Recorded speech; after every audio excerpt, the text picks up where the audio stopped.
Hey y'all, Pastor Emil here with another episode of Sweet Jesus. Taste and see that the Lord is good. Ice cream is sweet, but Jesus is far sweeter. And I am excited to have a couple of guests in here today. One is a returning guest, so she was not so scarred by her first appearance here with us that she was never going to come back. She decided to come back, and she brought a friend.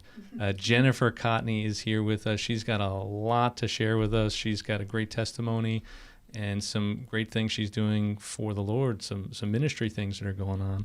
And I am really, really, really excited to hear more about it. I'm a little nervous, though, because we spend so much time talking. I feel like all the good stuff might be gone. No, never. No? Never So you can do what we just did for the last hour again? I can, yes. Okay. I am Superwoman. I am really, really hoping so. But first, Danielle, why was it that you wanted to bring Jennifer on for a podcast here, for a podcast for yourself and your own podcast? Well, Jennifer Cotney is an awesome lady. She really is. And how we met was a total God thing. And I just got to share that real quick. I was in the beginning stages of my podcast, hadn't launched it yet, was just like getting it ready, knowing that this is what God wanted me to do and just trying to be obedient. And I was working, and Jennifer's mom was one of my patients, and we got to talking, usually do talk to patients about like family life and all that. And she said that her daughter did minutes on radio stations. And I'm like, oh, well, that's really cool. I'm actually trying to start a podcast focusing on Christians who suffer from disabilities and other diagnoses and all that. And she says, oh, wow, my daughter actually also has special needs children. And I'm like, oh, wow, how interesting is that? And then she's like, hold on, picks up her phone, calls Jennifer, hands the phone to me, and she's like, here. And I'm like, hi. Yeah, who is this? Yes. So we talked, and Jennifer was, of course, an angel about it, and we really synced and, started talking and talked about the podcast. And she's like, okay, well, I'm going to give you the manager of Christian Mix 106 radio station. That's who I'm affiliated with. And Brian will get in touch with you whenever you're ready to launch. Just let us know. We'd love to have you on. I'm like, okay. Well, I wasn't already nervous enough about starting a podcast, but now there's an opportunity for me to be on the radio, and obviously it's what God wants, so I got to follow through with it. Yes. So, Yeah, that whole obedience thing you mentioned earlier is not as easy as it sounds, right? Absolutely. So, and this, ironically enough, is also the first time that Jennifer and I have met face to face. We have always just communicated over the phone and texting and all that. And we experience, well, all of us experience Hurricane Ida together. Yes. And yes. And I contacted Jennifer, and I know that her mom and her husband kind of needed a little bit of assistance with gas, so we brought some gas to them. But still, no Jennifer. I got to meet Jennifer's husband, but not Jennifer. So yeah, this is great, and I just seeing her heart on fire for the Lord has just really touched my heart. And her, also the nonprofit that she works with, a Word on the Street for the homeless population in New Orleans, like that just touches my heart. And during Hurricane Ida, post-Hurricane Ida, she was just reaching out in any way she can, driving Homa and Thibodeau, the areas that were really badly affected, and just handing out bottles of water and just whatever she could do. And here she is, a mom with significant damage to her own home that they're dealing with, insurance that they're dealing with, and then also being a mom of special needs children. That's a lot to deal with. And she still just was obedient in the Lord and helping others and just doing whatever her part could be to help and spread the love of Jesus. So I just had to bring her on today. Give her a little pat on the back. Thank you. Nice job. Well done. But I would just really Jennifer, I'd like you to share a little bit about, your experience as a special needs mom and what that's like and how that's actually blessed you in certain ways. All right. Well, I am truly blessed. My oldest is 18, my middle is 15, and my youngest is 14. And unlike other moms of teenagers, we're an unusually close family. Now, don't get me wrong, I do have my moments because, teens, but we are very unusually close. And as a result of that, I think that I get a better mom experience than most moms do. And I'm a little greedy about it, so I treasure every moment. And, I get it a little longer than everyone else. So my oldest is autistic, and he was born in 2002. And he was nonverbal until just before the age of 6. And then my middle son is visually impaired, and he's also autistic. He's got a little bit more of a need than my other children do. And then my youngest is the opposite. She is extremely high intelligence, very talented, and ever since she was little, I know she's going to go. I got to be ready to let that one. Yeah. Right. That's great. When we were talking, you had actually talked about a very significant moment as a mom with your nonverbal son and what that meant to you. Could you share that a little bit? Sure. I actually wrote a poem about it. It's my favorite poem ever. It's called 3 Small Words of Power. And what happened is my son was nonverbal. He had a vocabulary of about 35 words, and most of his words were brands. So they were like Chevy and Ford and Dodge.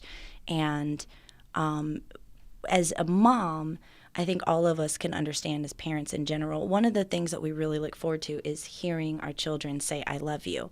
And for me, I grew up in a dysfunctional home, so that was something I really, really craved. And the part of being a mom that I was most looking forward to is when they could talk, and we could talk back and forth to each other, and really needed to hear those words. And as my son was born and grew up and, we went through the toddler years, he didn't speak like every other child. And at the age of 5, what he would say is Lulu, which I knew meant I love you, but it really wasn't the same. And then we had gone through a couple of wow moments in our life right before this happened. And it was the night before his 6th birthday. I was in the kitchen making spaghetti, and he had come into the room and waited for my undivided attention. And so I gave it to him, and I turned to him and said, "What's up, buddy?" And he looked at me. Up until that moment, he would say Ma, M-A-W, Ma. And he said Mom with the M. And I knew that this was big, but he followed it up with, I love you. And I started screaming and yelling, calling for my husband, and he comes running. I'm on the floor in tears. My son is backed into a corner, shielding his face because being autistic, I had just made all this noise and I was freaking out, and his sensory issues were in overdrive. So my husband and I got him to repeat it a couple of times, and he knew that it was good that he was saying it. I remember going to sleep, crying my eyes to sleep, and just saying, thank you, thank you, thank you. And it was worth waiting for. But the next day, my son was speaking in sentences. And by the time, this was over the Christmas holidays that this happened, by the time he went back to first grade in January, he was speaking in paragraphs. He's 18 now, and he doesn't stop. He even talks in his sleep. He doesn't stop talking. So that was the first time. God has a sense of humor. Yeah. So a lot of your story with dealing with your children and the special needs and all that kind of stuff is really intertwined with your testimony. Mm-hmm. So let me ask you the question I ask everybody here. And my ice cream was melting, so I finished it at a Snickers bar. What'd you take, Danielle? What flavor? Oh, chocolate, Dutch chocolate. Dutch chocolate, the Bluebell. Yes. Right. Okay. Absolutely. You know your ice cream. So pull up a chair and get some of your own ice cream for your favorite dessert, whatever you have nearby, and let's hear Jennifer tell us what's so sweet about Jesus. Tell us your story. What's so sweet about Jesus is he is the way maker. He will direct your steps. We know that Romans 8:28 will tell us that all things, the good and the bad, work together for the good of those who are called according to his purpose. And even before I knew Christ, I know he was chasing after me. I know he was. I'm that one that was in the wilderness that he left the flock to go bring back. And when he found me, I put up such a fight. I call it kicking and screaming because he had to drag me back face first in the dirt, and I fought the entire way. But he brought me into the flock. And so I know him as the God of the impossible. I know him as a miracle worker. I know him as a way maker. And I also know him as that subtle, quiet answer that's almost a whisper in your heart, but not quite that full-blown tornado that some people would imagine God to be. He's my comforter and my defender, and he's my provider. That's what's sweet about Jesus. So how did that play out? You talked a little bit earlier about sort of this believing in a higher power, sort of these steps of where you sort of recognized Jesus or God, at least in a general way, and then kind of step by step in this slow process, dragged kicking and screaming, even though you were resisting all of this, he was coming after you. How did that unfold? Where did you start? And it sounds like some not so great experiences with church along the way. That's always helpful. Yes. Because church and Jesus, I know that this offends a lot of people when I say this or when I talk like this, but church and Jesus ain't exactly the same thing. At least it doesn't come across that way. People don't experience it that way. So where did you start, and how did you get to this place where you're sitting here saying that he's a waymaker, he's the God of the impossible, he's the God of miracles, he's your comforter, your provider, your defender? Well, I was born into the world, and I was raised by it. And as a result, I was deceived by it. I bought the lie, and I sold it as much as I possibly could. That's how much I bought it. And I believed in good and evil, and I believed in a higher power.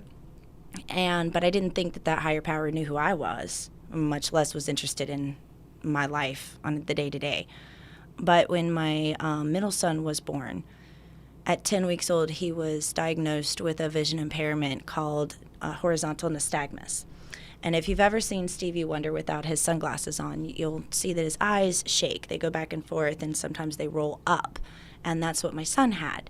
He could not focus his eyes, and he would see shapes and shadows.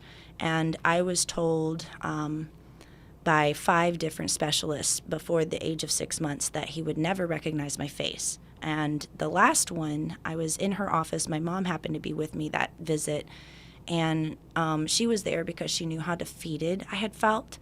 And the doctor basically told me very sternly, there is no medicine that can help. There is no surgery. There's nothing we can do. She explained that the connections in the brain between the optic nerve and the brain are formed in the first 6 weeks of pregnancy. So before I even knew I was pregnant, he already had this. There's nothing I could have done. And I was so angry and so upset. I remember standing up and grabbing the car seat, and I pointed at her and said, "You're not God. You don't have the final say." And my mom was like, "Where did that come from?" Because I was, pretty angry person and definitely did not believe in God. And if there was a God, there's no way he heard me because I was going through it. And walked in the parking lot of this hospital in Villa Rica, Georgia, and I looked at the sky and I demanded, if you are real, get down here and heal my children. And the other thing I didn't tell you earlier that I told him in that moment was, and if you do, I will bear witness for the rest of my life. He did, so I do. That's basically sums it up. But I will Seems finish like a the fair story. deal. Yeah, I will Seems like finish a the fair story. deal. It took about 3.5 years, and we were in the process. I lived in Atlanta at the time, and we were in the process of enrolling him in the Center for the Visually Impaired for preschool for blind kids. And in the weeks leading up to this meeting, I had noticed that he would respond to light up toys, and particularly the color yellow. And he would just smile and just respond to it. So I mentioned that in the intake while we're filling out our paperwork. And the teacher said, oh, yeah, well, I don't think so, but we'll check. And she turned out the lights and brought out a light up toy, and it lit up, and he responded. And he brightened up and reached for it. He was really excited about it. And there's no way that a blind child would have reacted in such a way. So we went through about 8 hours worth of where they had doctors come in and sit with us and sit with him. And they performed all these little tests. And they said, we agree that there is a level of vision there. And they sent me to go see a specialist, a pediatric neuro-ophthalmologist in Atlanta by the name of Dr. Patricia Weeks. And she was affiliated with St. Jude, but she actually worked for a different hospital. And she had told me about the surgery that had been done on adult patients, and they wanted to try it on my son. And at the time, 3.5 years old, it was a 50-50. It was a 50% chance it could go wrong. And whatever vision he does have, he's going to lose it. But it was the first time somebody told me, maybe. And I needed it. I needed to hear it. So I didn't even question. I was like, yes. 6 weeks. It was 6 weeks from the time I first went in her office to the time my son had the surgery. And I had been going to church because, you know, in that moment that I cried out to God, nothing changed. My oldest did not start automatically talking. My middle son didn't start looking around, blinking and aware, you know. Nothing happened, no flash of lightning, nothing. But something shifted deep inside my heart, and I felt it. And as a result, I was going to church. And you know how when you're a beginning Christian, or when you are really, really seeking, the enemy will come out and will attack, and sometimes use people of faith to do the damage. And so I was in a church that wasn't Christ-focused. And as a result, I was going through the attack, and the enemy was winning at the time. But the day of my son's surgery, I came home. My neighbors came out, and half the neighborhood showed up because everybody had known him since birth, and they knew this big thing was happening, and they wanted to see him. He looked brutal. His eyes were bloody. It was a horrific situation, and they had told me to get him out of the bright sunlight, and it was a gorgeous day. Of course, it was a beautiful day. And it was in August, so it was about as bright as it could be at 11 o'clock in the morning. I'm trying to shield him from the light and get him inside, and I noticed that he had fixated on something in the distance. When I turned and looked at him, about 200 yards away in the neighbor's backyard, at the top of a tree, a really, really tall tree, there was a bird up there. And he saw the bird, and he was really excited about, bird, and he was pointing at it. And as I looked at the bird, it took off, it flew. And we watched his eyes, we watched him track it in the sky. And as he tracked it, he saw the half moon that was up there, and he saw a plane, and he was excited about the moon and the plane. And I was trying to process, one, the fact that he saw this, but two, that he knew that birds fly. You know, I didn't teach him that. So, and the moon was in the sky, and planes fly. And my neighbor, right next to me, she dropped to her knees on the concrete driveway. And I remember my first thought was that had to hurt. But before I could ask if she's okay, she lifted her hands and gave her life to Christ right then and there in front of me. And I remember, you know, this just happened. We were all witnessing it at the same time. She gives her life to Jesus, and I went in the house to go try to find a logical explanation. Mm-hmm. You know, I did research on this particular surgery, and I did research on medicine, and there has to be a logical explanation. And it wasn't until that doctor looked me in the eye and said, sometimes logic isn't the answer. Mm. And I knew that we had a miracle. And his story actually goes on because after we moved here, I didn't tell you this earlier, so surprise. Yay! In 2015, he was a student in school in Orleans Parish, and there was an incident, and it was teacher neglect, and my son was injured. And one of the things they had told me, and this is something that really freaked me out for a while because I was worried about car accidents and stuff, but they said any bump to the head, if it's hard enough, we could lose it all. And what happened at school that day, he was in a performing arts school, and they were trying to do get together for a performance and teach the kids a little song and dance. And Evan is the type of person that he's got to be close. He gets anxious real easily, and he's got to be within arm's reach. And even though his vision was a lot better, and at that point he was learning to read, he still wore glasses. Things still get fuzzy here and there. And he was an anxious child, 2nd grade at the time. And the teacher went to demonstrate a dance move, and in the process kicked my son in the chest, sent him flying off of an outdoor stage where he hit the concrete edge of the stage with his head. Oof. We knew by the time we got to the school, his eyes were slipping. We knew. It was a bad situation. It took us another year to get in with surgery here. The first surgery, Dr. Ellis performed at Children's Hospital. He's an amazing doctor. But, same scenario. There's a chance it could go wrong. And in that surgery, it did.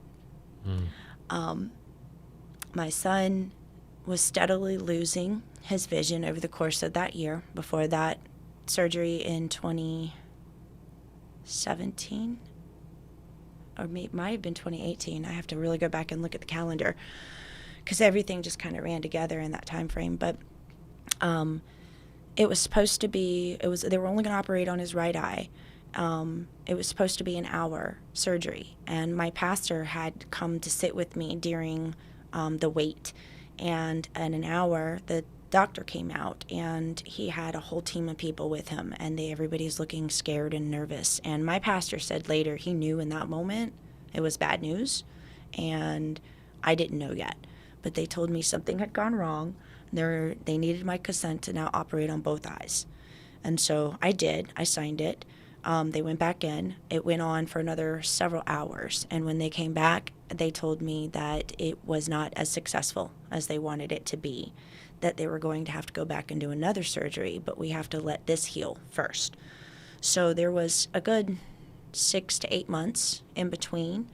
And the second surgery, when we went in, it was September. So, it was 2018. So he had missed a month of school over the second surgery. But when we went in, I woke up that morning and I had this sense of peace. That even if something else happened in the surgery and God took my son that day, I was at peace. I just had this overwhelming peace. And my pastor wasn't available because he's a principal. That's his day job. So he wasn't available to sit with me during this particular trip. So I was dealing with this by myself. And an hour passes. Actually, it wasn't even an hour. Beforehand, what they were doing was there were, is it 4 connections that hold your eyes in on each eye? So there was only 1 on each eye that was actually connected. So there were 3 loose connections. And we had done the CAT scan, or maybe it was MRI, right before, the week before. So he had a really good idea of what he needed to repair. And within 15 minutes, the doctor comes back out. And it hasn't been long enough. And he comes back out, and this time he's smiling. And he says, well, I don't know what to tell you, but I know that when we looked at it last week, we knew that we were going to go in and strengthen these connections. But when they opened him up, they were already there. Everything was already done. All they did was opened up, looked at it, and then closed them back up. And we were walking out of the hospital. Literally walking out, going to the car an hour later. And it wasn't even a rainy day. But above the parking garage where we were parked, there was a rainbow. And my son saw it, and I saw it at the same time. And he said, Mom, look, it's God's promise. Wow. My son reads. His favorite thing, his favorite subject in school is reading. It never gets old. Every single night he comes to read to me. Right now he's practicing vocabulary and spelling. He goes to a special needs school in New Orleans, and he graduated from the class he was in last year to a higher level this year. And a month ago, you'd think I'd know by now not to do stuff like this because, my kids will always surprise me. But I had sent the teacher a message because he was concerned that the sight words were not as easy as they used to be. They're getting a little harder. And he wasn't doing as well on his test, and it was making him feel bad. And so I was like, oh, hey, can we maybe drop him back down and do a lower level? And the teacher said, no, I know he can do this. And he knows he can do it. So let's just give him another week or two. I won't put letter grades on there. Maybe that'll help. Maybe, So the next week he studied. He wrote out they're only 5 words a week, but he wrote them out like 10 times each. And he was studying every single night, and he got 100 on that next test. So, and ever since then, the words have gotten harder and harder. And one that he had this week was enormous. Enormous. That's and a big he one. studied it till he got it. So It's a tricky one. that's what God can do. My son went through that year between the accident and then we had the successful surgery, and he had the vision loss, and he told me, I remember not being able to see. I remember being in the dark, and I don't want to go back there. Yeah. So I got to watch God do some amazing things with my children. God's going to continue to do amazing things with your children. He blows my mind on a daily basis. I'm just like, wow, how could I have not believed for so long? How could I have been that ignorant to not see his hand on everything? Yeah. And your daughter's like a genius too, right? Yes, she is definitely extremely advanced and very talented as well. She's 14 now, but she's smarter than me. So That's awesome. So you have a podcast where you talk about disabilities and special needs and all that kind of stuff. What is it about Jennifer's story and her kids and all of that? What is it that you found so, because there's the healing part of it that's fantastic and amazing, but as we have just heard, and I think some of the story that we heard earlier, it's not just like everything's perfect now. It's not that suddenly her kids are, quote, normal, whatever that is, right? But it's still an ongoing struggle. So what is it that you think your listeners and you think people in general can get from this? Encouragement, community, knowing that they're not alone. I've never been a mom of a special needs child. I was the special needs child. But, it's just, I know that there's a lot of people out there that think that they are the only ones going through this, and that God does not see them, and they do. Yeah. there is no manual for moms like me. When my oldest was diagnosed with autism, as a matter of fact, I went through a period of investigation for child neglect by the local Department of Family and Children's Services because he was not developing like other children were. He was nonverbal. He was in a preschool, but he wasn't talking and doing ABCs like the other kids were. And I had a mom in the neighborhood judge me that I must have been doing something wrong. And so I went through a big hardship and a trial with that situation. But it taught me how to fight for my kids, and it was when I realized that not only is there no manual for a mom like me, but there's no one to turn to for experience. I didn't have, and I had older sisters, but their children were healthy and perfect, and I hate that word normal, but they were, and there wasn't even a support group. This is 2004 when at the time doctors did everything they could to keep from giving an autism diagnosis, which is one of the reasons why there was a delayed diagnosis with my son, is because I knew from 18 months. But they said, oh, boys develop slower, yeah, da da da da da. Now we have Head Start. Now we have the early intervention, but then we didn't. So, I really bumbled my way through it. I call it the chaos years because I had 4 children under the age of 4, or 3 children under the age of 4, and they were all special needs, and I had no idea what I was doing. So, I don't blame the neighbor for judging me, but if I see somebody who's in my situation now, I know the better thing to do is say, what can I help with? How can I help you? Even if it's just, taking over a household chore or yard work for that parent while they're doing what they need to do for their children. But, if you do have experience with special needs kids and you have some sort of connection with the autism community, please do reach out to another parent because it is a hard job. And we feel so lonely because other moms don't relate to you. They don't connect with you. So. Absolutely. That's one thing that a lot of special needs parents do suffer from is respite. They need self-care. They need help. They can't just be obsessed about what they're gonna, make their family for supper tonight. They're dealing with like 1,000 other things from breakfast to supper time, and any kind of help, generosity, care, that you can provide. They need it, and they're so grateful for it, immensely. As a parent of 4, I can tell you just being a parent is exhausting.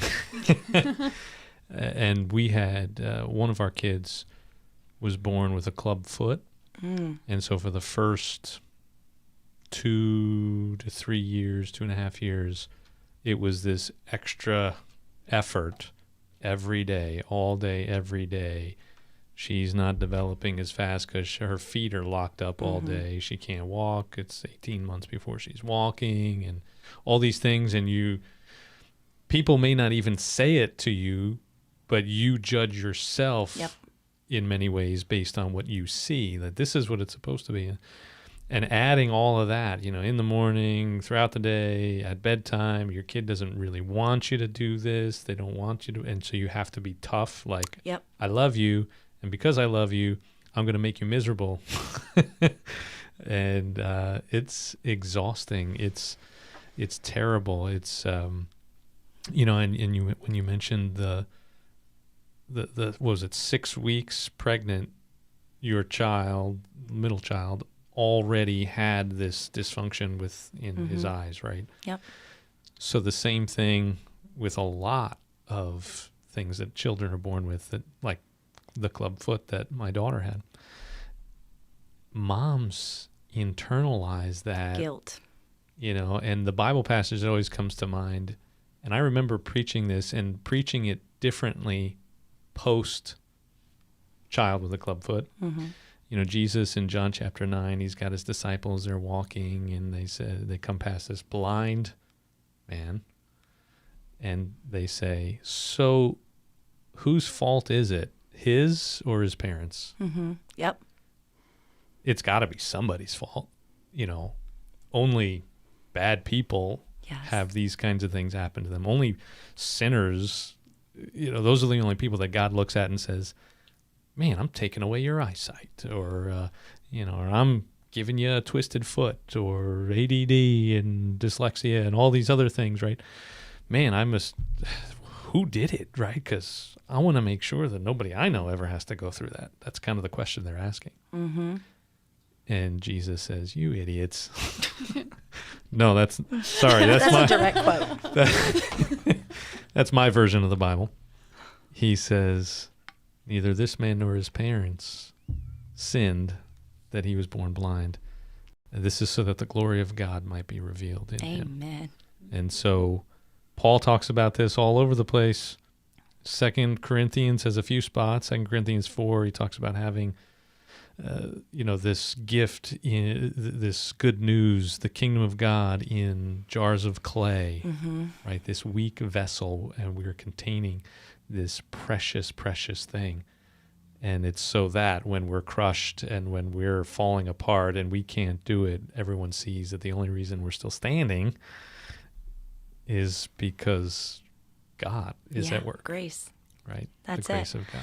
I remember, and this was in a time when I was seeking the church and it was coming under attack. And one of the things that a loved one said to me at the time was they referred to my situation as a punishment. And I was angry. And my response to it was, they're my reward. I did something right to get this. And that's the way I've looked at it ever since. This was back in the chaos years. I couldn't tell you exactly how old they were, but there's not a moment that passes that I don't treasure my situation. I know that God chose me to be their mom for such a time as this.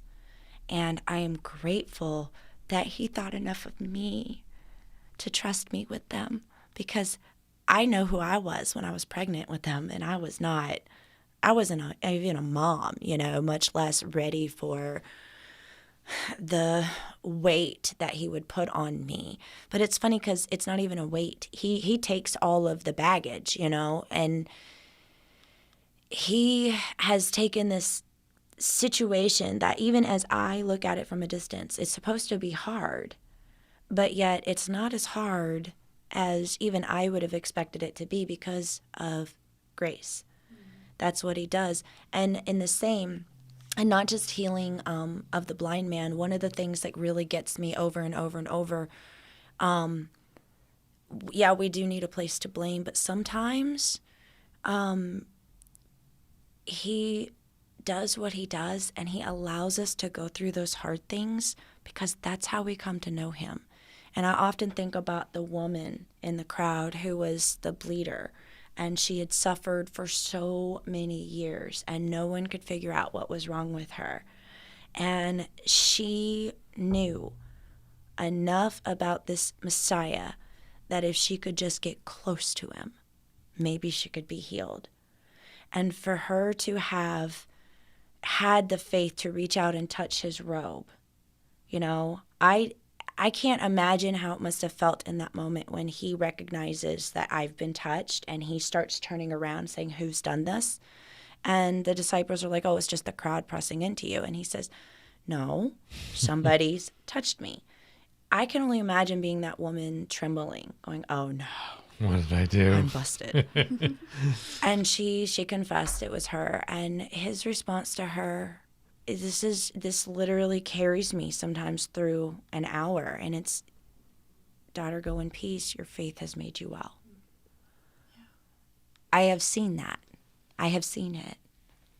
Now, and you had said when we were talking before that at one point when you were kind of like spiritual and all that, you were afraid. I'm not embarrassed. Sure if I'm embarrassed. Yes. Thank you. I was embarrassed by Jesus. By yes. Jesus. Yeah. I was embarrassed because of the world. Again, I was raised by the world. Mm-hmm. And in the world, Jesus is a myth. They think he's a part of history. He's a historical person, but he wasn't the Son of God. He was just a prophet or even a magician. And I really have had a hard time, especially living in this time of luxury and technology that we live in. Yeah. We can explain so many things, and we use the word science. But what I'm starting to understand, I think science is the language of God.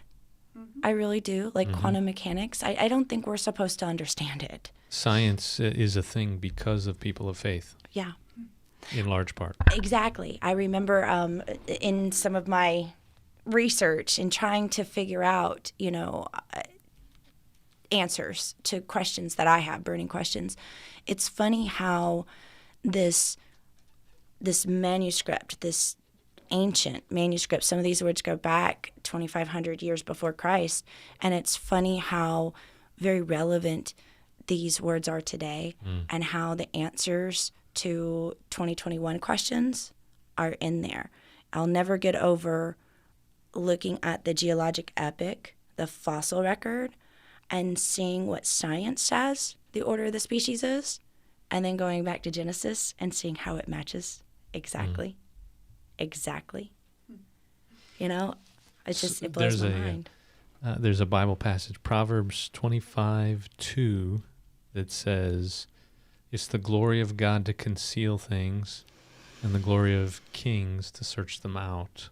Yes. And so the idea that, God has sort of hidden this language, this beauty, this order in the world, and it's actually a good thing to pursue it and uncover it, but there's some arrogance that comes in when we think we've got it, and you kind of hinted at an experience with the medical field, doctors. I have several stories where, I love doctors, I love medicine and science, but I also hate their guts at the same time. It's like you don't actually get there, you don't get the best of science and medicine unless you push back on it just enough. Mm-hmm. And I'm only alive today because I thought a guy was an idiot who had a medical degree. But I'm also here because of science. After that, it was because of science and medical technology that allows me to still breathe the air and have my heart pump today. So it's a conflicted relationship. I think we should always have love hate. somewhat of a conflicted relationship with it. Well, Jesus was the great physician, so. He was. Yes. Isn't that the truth? I have friends that tell me that, they're too scientifically minded to be a Christian. You're too scientifically minded to believe in Jesus or the Bible. It's a storybook. And it's ironic because when I took A&P 1 and 2, Anatomy and Physiology, that's when I was on the phone talking to my mom, and I'm like, Mom, if I didn't believe in God then, I do now. Mm-hmm. It's anatomy and physiology that actually is backing God's creation, his perfect plan, him, just orchestrating and creating us in such a meticulous and beautiful and fragile way. It's a miracle that any of us are sitting here breathing. I always, I forget when I finally got to this point, but I think we often, when we have these kinds of conversations, sometimes we give the impression that, faith is a 100% inconclusive thing. And I would just say that faith and science or non-faith or however you want to categorize it, both require faith. Mm-hmm. They both, neither one of those worldviews, neither one of those ideas, and there's more than two, like we can probably break them out into more than just two, but for our purposes, basically two. Yes, we don't, faith, Jesus, the Bible doesn't answer all the questions, but it sure answers a heck of a lot more. Mm-hmm. and then how do you describe or how do you explain what you're talking about, anatomy and physiology, and then just DNA, one cell. Mm.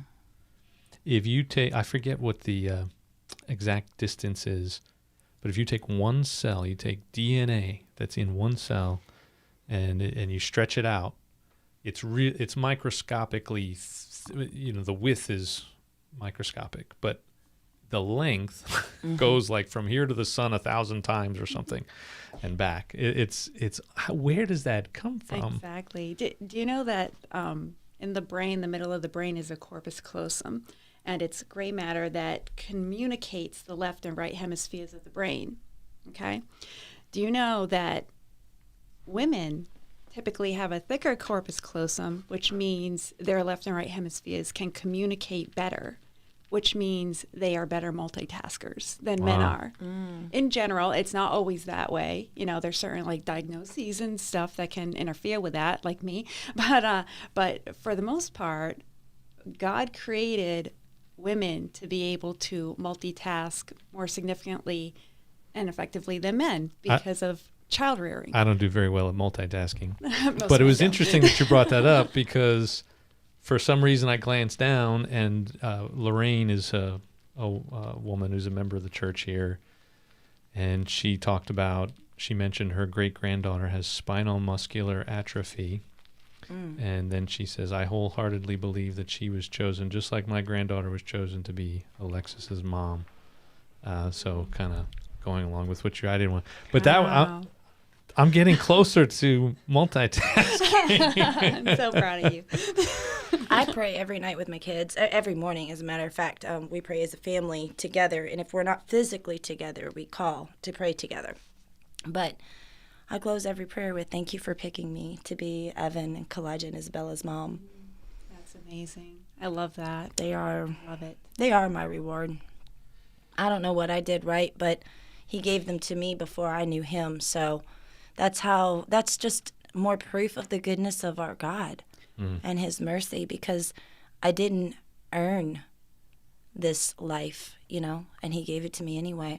I didn't earn a marriage. We've been married for 21 years, and just like everybody, every relationship's ups and downs,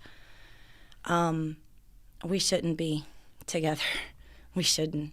But God, I've watched him do amazing things in my life. And one of my favorite things about my job is I get to watch him do it in other people's lives. And I get to hear these stories and see the results and the fruit of his labor in their lives. And that's one of my favorite things that I get to do, is just worship him. That's amazing. Yeah. Awesome. I Wow. love that. And your kids are the reason why you actually even started the nonprofit. Word on the Street, Well, right? yeah, the homeless stuff. Word on the Street is actually an arm of Christian Mix 106. And now we do Bibles. And I was telling you guys earlier in the non-recorded talk, in 2015, we were going through significant financial hardship, and it was definitely the worst year financially of our lives. And that Christmas was definitely the smallest Christmas we'd ever had, but ironically enough, the happiest and the best. It's funny how that works. But we had dollar store presents under the tree, and it was all we could afford. And there were 5 gifts for each child, and they were, cheap. They were just cheap nothing. I think the most expensive thing was $15. And my children had been coming home hungry that school year. Even though I packed their lunch and sent them with lunch every day, they would come home hungry and always want to eat. And we didn't have a lot of money for food, so I was really worried about this. And one day I looked back and I saw my daughter passing her lunch out to a homeless person on the street while we were stopped at a stoplight. She was in 2nd grade. So I started making extra lunches, and we would send, have 3 or 4 to 5 extra lunches in the car just to hand out on the way in or on the way home. And a couple days before Christmas, my children had they come and said, Mom, can we pick a gift from under the tree? And I'm thinking, they want to open a gift early, but no. They wanted to take a gift back to the store and get the money to buy food to go and make special Christmas dinner for the homeless people. So that's the way it started. We started off making lunches and dinners, and once a month we would do a big dinner, big elaborate, home cooked with dessert, everything. They would decorate the tops, and we would draw pictures on it and Bible verses and stuff. My church got involved, another church got involved, and we did this off and on for about 6 to 8 months. And we noticed that when we started doing it, we were the only ones. But then all of a sudden in that time frame, there are churches down there with pickup trucks full of lunches, and somebody's brought a table and they've got their grill here and they're cooking out, and I'm loving what God's doing. So we shifted into what people call today our blessing bags, and they're the gallon size Ziploc bags that you fill with toiletries and snacks, and we put quarters in there too, so if they needed a Coke or something, you never know. And so we would pass those out, and then we noticed that everybody's doing that. So what ended up You're happening... a trendsetter. Yeah.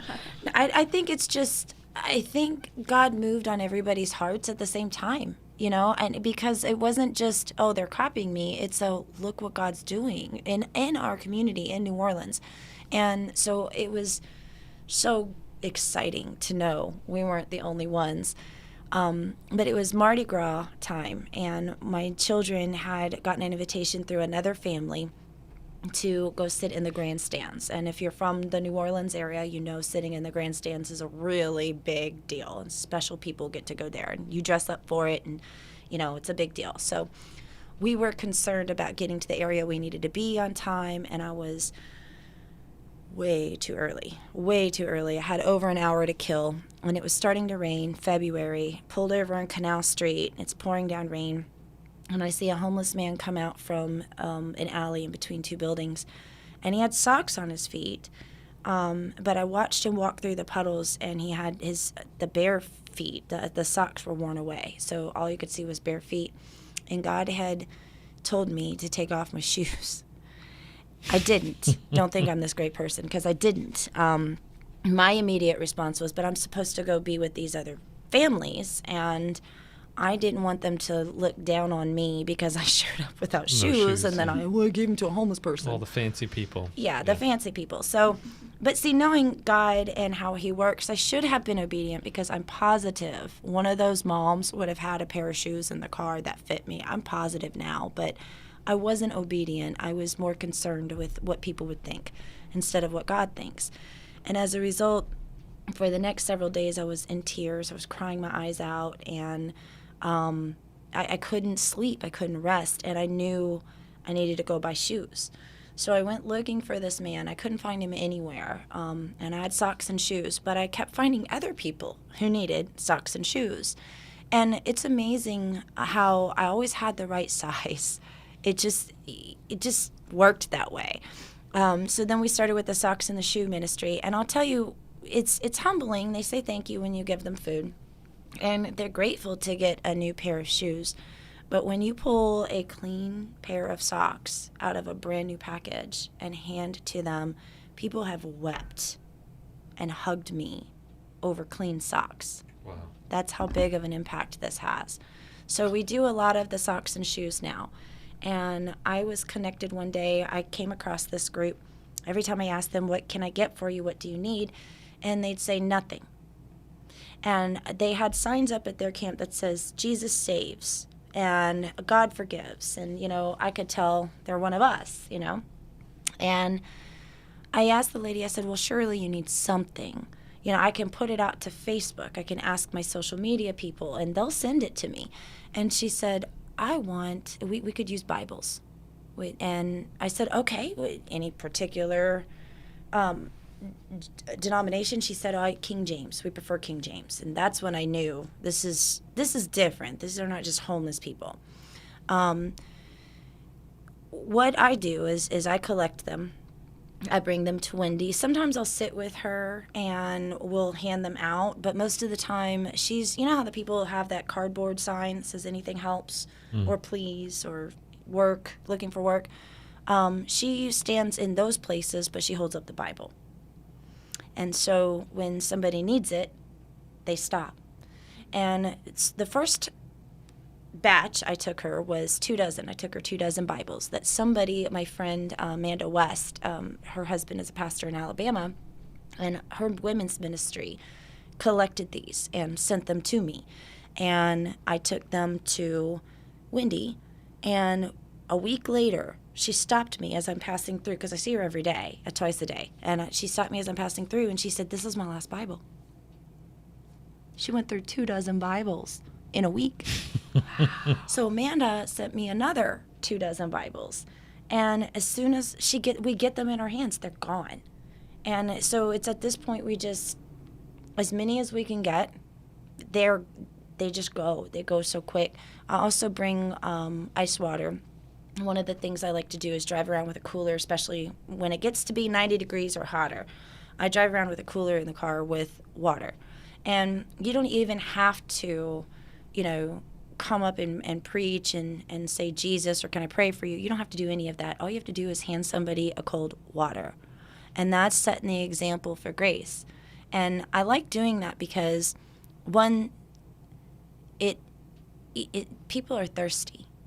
But two, I'm working for the living water, and I know what it's like to have your thirst quenched. So that's what I do. I do the Bibles, and I do the cold waters, and in the winter I do blankets and socks and shoes.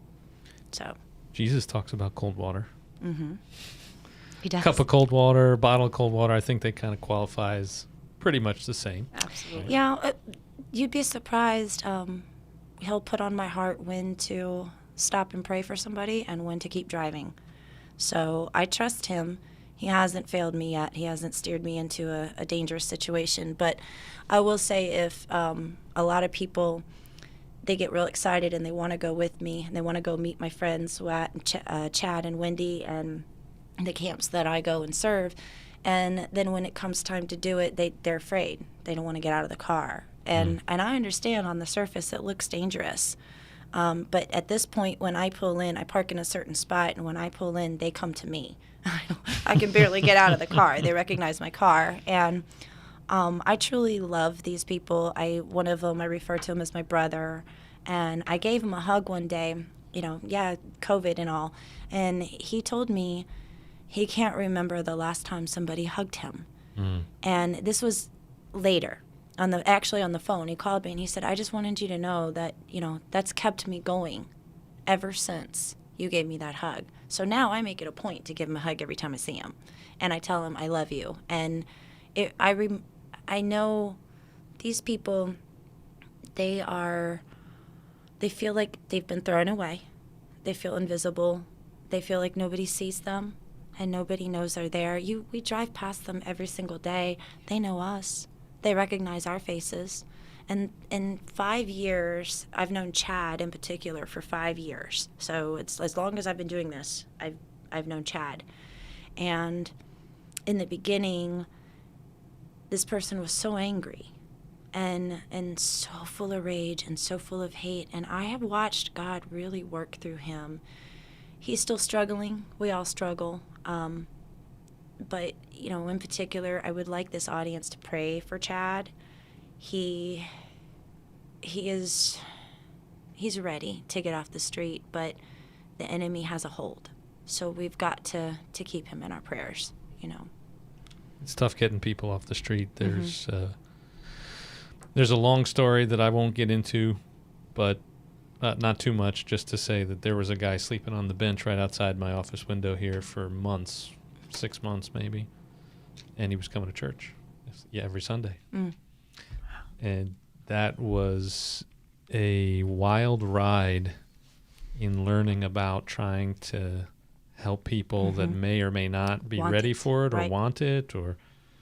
And I actually wound up getting a book by this guy, Ted Jackson, who wrote a book called You Ought to Do a Story About Me. And it's about Jackie Wallace, the Super Bowl football player who was sleeping under a bridge here.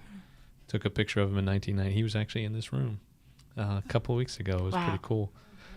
But I think there's a lot of overlap between disability and homelessness, and some of them are there for those very reasons. They have mental illness of some kind. They have some kind of physical disability that keeps them from getting work, depression. They lost everything at some point, and they haven't been able to kind of get themselves back. And some of them are okay with it. The guy that was here, we helped him. We got him a place in a vet's home, and he hated it. He absolutely hated it. And he was out after 7 weeks, actually, I think. 7 weeks is kind of a miracle. Yeah. But I guess the overlap is, on Sunday mornings in most churches, even the ones that are doing a pretty good job of reaching these, quote, kinds of people, it still looks dressed up. It still looks like, I don't know, should I not dress like this? Should I keep the beard? Should I shave it? Should I make my hair a mess? Like, what do you do to help people realize that we're all smelly and gross looking like some of the homeless people out there? You just can't tell. We all need to be cleaned by Jesus. We're all disabled. We're all special needs. We all have something, many things usually, that we need God. We need Jesus, and that's why we're here. How is it that people continue to feel like what you were saying before we got in here? It wasn't for me. I could never be good enough. Maybe my kids, I think, was kind of how you told the story. Yeah. I'm doing this for my kids because there's no hope for me. Yeah, that was going back to the church hurt.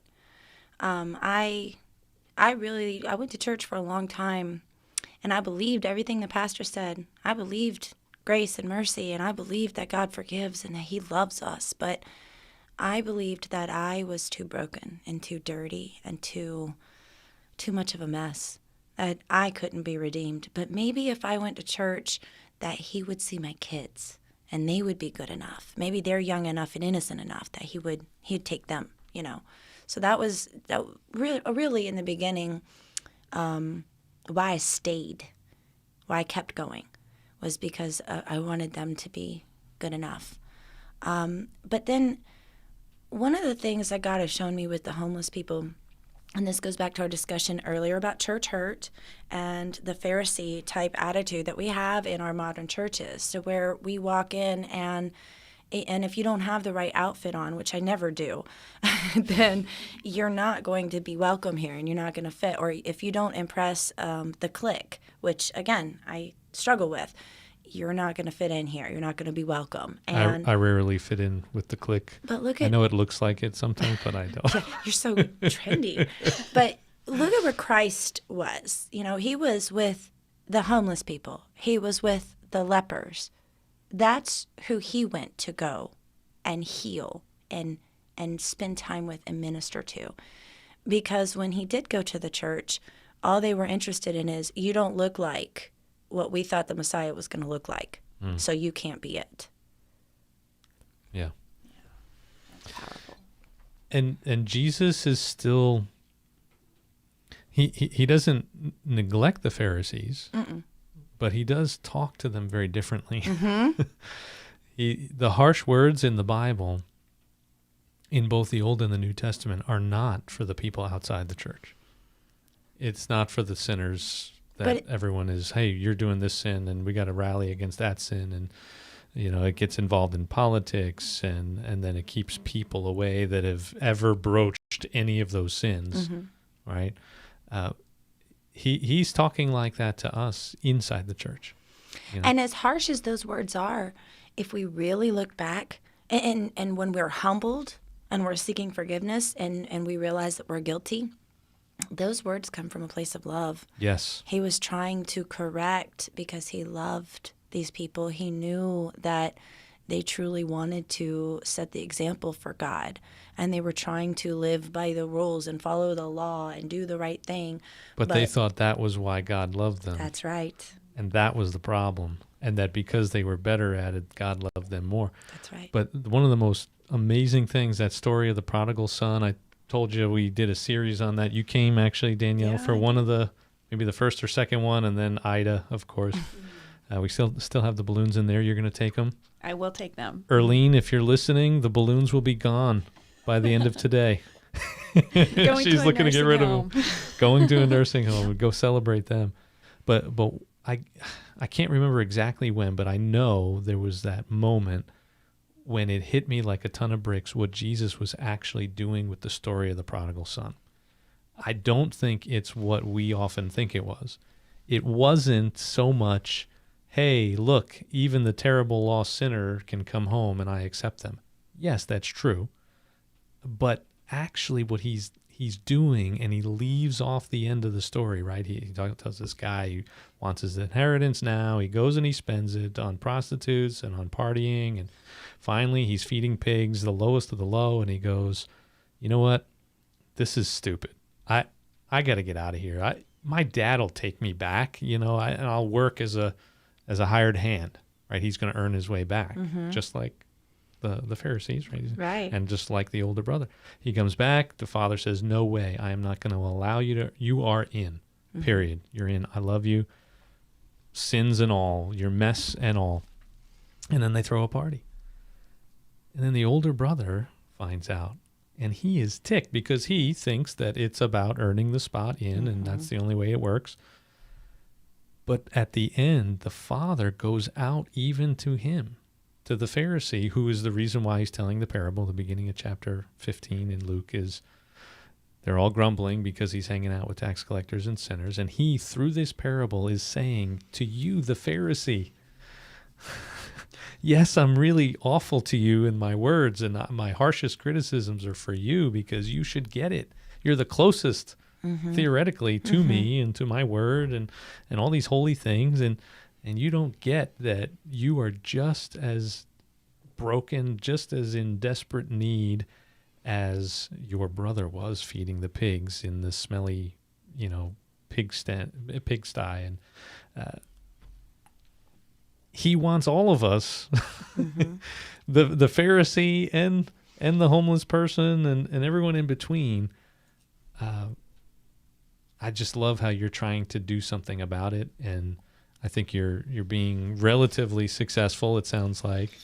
I just hope that if you got any tips, let me know. How do you get that in a church? I would say I would not say I'm successful. Goes back to that obedience. When Danielle and I connected, she had been obedient. God had put on her heart to begin a podcast, and she did not know why. She didn't know where it was going to go, and she had no connections whatsoever other than somebody who had a place for her to record, and she was obedient. She followed through. She did what God put on her heart, and then he showed her why. I'm going to take this somewhere you could not have done on your own. So that day when I was not obedient and I did not take the shoes off my own feet, I still feel bad about it. I've never found that guy. I don't know where he went. He could have OD'd that night and passed away, and I would not know. But he's why. Because that feeling of knowing how easily it could be me. It isn't, thank God. But that's grace. That's grace. So be obedient. We talked earlier about God leading you in a different direction with ministry and bringing you into this room. And you being obedient to that is going to translate to a difference in the sanctuary itself. As somebody who has suffered that hurt, especially from church, I love going to church. I love the art of worship. I love fellowship. There's something really sacred about being in a room full of other people who love the Lord at the same time that you're there, and watching you're all it online singing a is not song. the same. It's right. That's right. It's just not the same. You feel the presence of the Holy Spirit in the place. And I know that the enemy has done a great work in the setback of the church in the modern times, is between shutdowns and between it's not cool. I've always been a rebel, so the second I realized that this wasn't cool, I think it's cool. I'm going to go there. But we are living in the upside down, where what's bad is good and what's good is bad. And the way we show the radical mercy that is Jesus is we set that example by being radical. We've got to go to the places where others are not going. And for me, that's the street downtown. I drive through here twice a day in my regular travels. I can take 5 minutes to stop and see someone and pray for them. That's the scene. You have both mentioned that, and I've been meaning to kind of get back to that.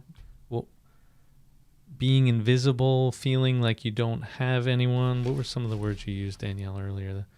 You were talking about when I asked you what you were hoping to get out of sitting down and talking with Jennifer was that people would get encouragement, community. They're not alone. God loves you. God loves you. Somebody sees you. They recognize you. Is that? Did I get that right? Are you talking the same language, or absolutely, yeah? Anything 100%. you want to drill down on deeper with that, or? Gosh, I'm kind of at a loss for words right now. I was actually, not that I don't listen to a word you say, but I was kind of thinking in my own head while you were finishing up your point about, I just couldn't stop thinking about the man that you said that you still haven't been able to find that you weren't obedient, and you still feel guilt from that.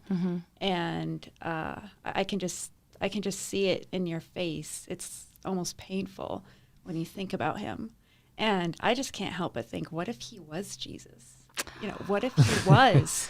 I came down just for a second, just to be like, just a glimpse, just to show you, just to help help facilitate your calling and all the people's lives that you're going to change. To jumpstart it, because actually, if you'd have gotten out, I don't know that it would have had put the same burning desire in you to continue it.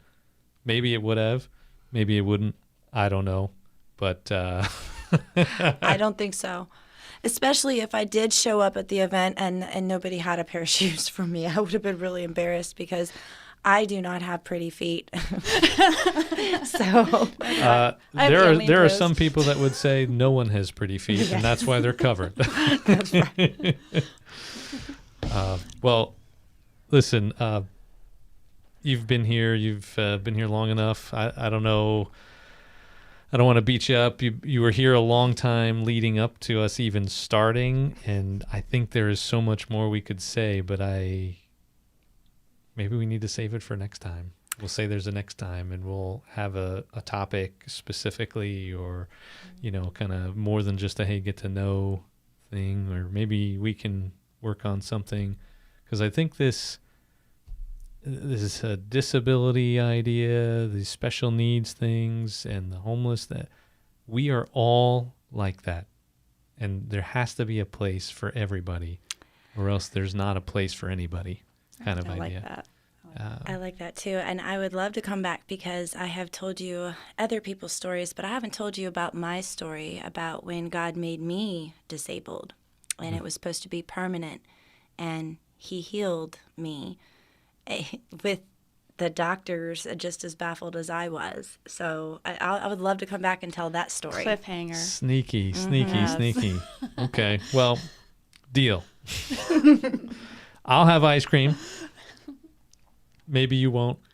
I'll bring coffee. You'll bring coffee. Yes. Well, I'm actually working on getting a Keurig, like over here somewhere, because not everyone does ice cream. Oh, I love ice cream. I was telling Danielle last night I was craving it to the point that I almost went out for it. So why didn't you have any today? Because I'm going to have some when we're done, because I can't talk and eat at the same time. Well, the ice cream does keep you from talking, but sometimes that's helpful. That is helpful, especially when you're wordy like I am. And as a person who suffers from the disease we call in our house logorrhea, the word logos in the beginning was the word logos, and rhea is logorrhea, diarrhea of the mouth. Yes. And so having ice cream helps me shut up. So maybe, not that I was saying no, that's the best. I love the whole Sweet Jesus ice cream. I love the entire concept behind it. And next time, now that I know what we're doing here, next time I'm totally going to be prepared, and I'm going to, Sunday it up. You'll see. I'll make sure we got all the toppings. All the toppings. Deal. Is there a way that we can support Word on the Street or Christian Mix 106? There is. Or what are the... Well, Word on the Street is actually an arm of Christian Mix 106. We just became a legit 501c3 charity. We're very excited. Thank you, IRS. All right. But you can go to www.christianmix106.com and, see who we are and what we do. We are revolutionary radio for the remnant. We're non-traditional Christian. We mix music and talk, and it's not going to be the same 10 songs that you hear on the other stations every hour on the hour. So we would like you guys to check us out there. And if God is putting on your heart to support us financially, there is a button on our homepage to be able to do that. Okay. Very good. And you are doing some spots on the radio personally? Yeah, I'm the assistant director of the Mix, but I also am the founder of the Inspirational Minute radio ministry.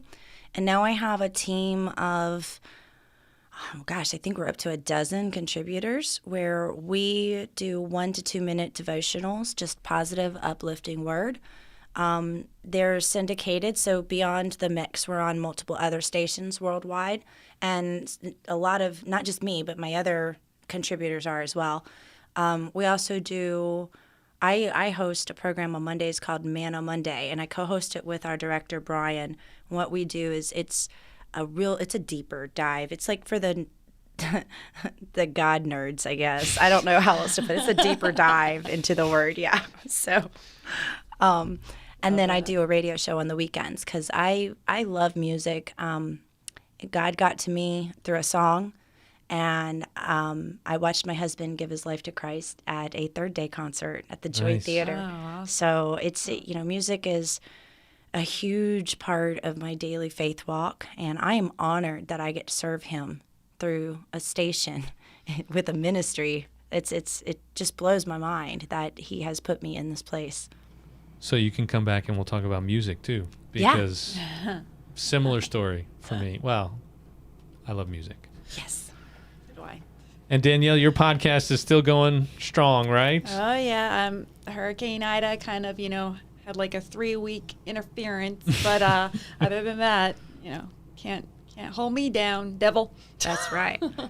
To quote Mercy Me, there ain't no storm that can change how this ends. I like All that. right. From the Grace Got You song. Nice. Love that. So ChristianMix106.com and Abundantly Able podcast on Christian Mix 106. Saturdays at 1:30 Yes. Eastern. 1:30. 1:30 Eastern is 1:30. 12:30 our time. Yes. Okay. And And- Saturday and Sunday. Yeah. Mm-hmm. Saturday and Sunday. So make sure you tune in for that. Get some encouragement, get some community. You are not alone. We all need Jesus, and Jesus loves every one of us and is going to use every one of us. Amen. Is that it in a nutshell? That's it. I love, All all right. of it. Well, hey, make sure you like and share and subscribe and all that great stuff. Share it with your friends and family. And Jesus is still at work. Jesus is still awesome. Taste and see that the Lord is good. Ice cream is pretty sweet, but Jesus is far sweeter.